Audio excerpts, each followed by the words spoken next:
Magandang umaga mga kagurame. Nakita ko po yung post ni Sir Dan Maramba sa Facebook. Nalungkot po ako sa nakita ko. So si Pops Grab being helped by Pops Angkas by the word of the Lord. So I was really touched.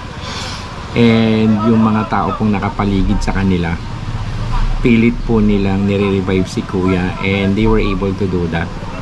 So sana po lahat po tayo sa kalye, especially yung mga riders na kagaya po natin, magtulungan, no? So most likely na heat stroke po si Pops, and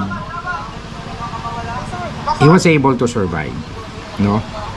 So heat stroke is so serious mga kagurame. So wag po nating baliwalain to. So if we're taking medication, so don't skip. I'm taking my medication as well. So salamat po kila Kuya, sa kay Angkas at si Sir Dan Maramba, was able to upload the video.